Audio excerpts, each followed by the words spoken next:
Usah ditanya zalim sangatkah kerajaan sekarang? Boleh pula Perdana Menteri Tebuk Atap Tan Sri Muhyiddin Yassin di hujung Ramadan dalam ucapannya bermadah. Zalim sangatkah kerajaan ini? Saudara-saudari, saya bukan zalim.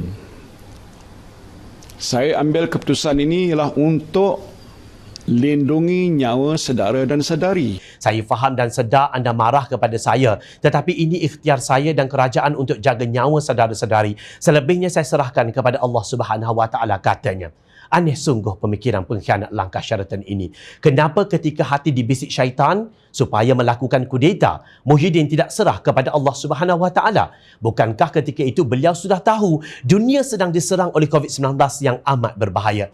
Namun sebaliknya beliau melakukan tindakan yang dilarang oleh Islam, iaitu memberontak pemerintah yang baik, yang tidak menyeru ke arah kemungkaran, yang sedang bertukus lumus berperang untuk menyelamatkan nyawa rakyat ketika itu. Kini, setelah setahun kerajaan Muhyiddin yang bergayut di pagar istana gagal 100% dalam semua perkara. Gagal merancang sistem pendidikan anak-anak yang akan menjadi pelapis dan pemimpin masa depan negara. Gagal mengatasi kemurungan pelaburan langsung asing FDI yang akhirnya lari ke negara-negara jiran. Gagal menjaga nama baik Islam sehingga industri judi terus berkembang. Gagal memberi bantuan kepada peniaga-peniaga kecil sehingga mereka bungkus dan rakyat hilang mata pencarian. Gagal mengekang korupsi, malah mahu mengawal jentera penguatkuasa undang-undang agar mengikut telunjuk ahli politik. Gagal menguruskan keuangan negara sehingga dana kumpulan wang amanah negara KWAN terpaksa dijarah, kononnya untuk tujuan yang berkaitan dengan wabak COVID-19.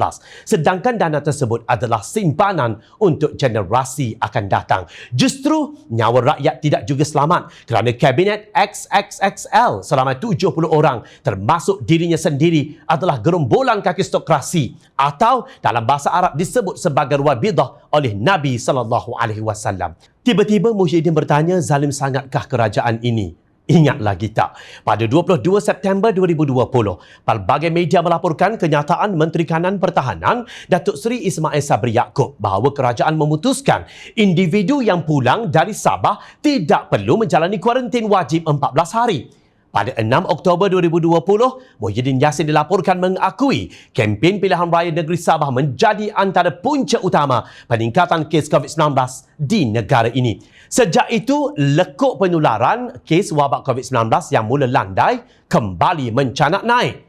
Siapakah pula yang menjadi punca sehingga pilihan raya negeri Sabah itu terpaksa diadakan selepas Dewan Undangan Negeri Sabah dibubarkan pada 30 Julai 2020? Semua episod yang berlaku sehingga membawa kepada pilihan raya negeri Sabah itu dicatat oleh malaikat dan akan dibawa ke hadapan Allah Subhanahu Wa Taala di akhirat kelak. Jika kalian tidak merampas kuasa dan mengkhianati mandat rakyat, Kementerian Kesihatan Malaysia masih diterajui oleh ahli toksikologi Datuk Seri Zulkifli Ahmad. Justru negara tidak akan menderita wabak ini begitu lama. Kita akan bangkit dengan bangga sebagaimana jiran kita Singapura dan Indonesia. Sebaliknya, kita hanya ada Menteri Aiswam dan 2 timbalan menteri yang hilang dari radar. Satu dunia nampak ini kerajaan yang sangat gagal.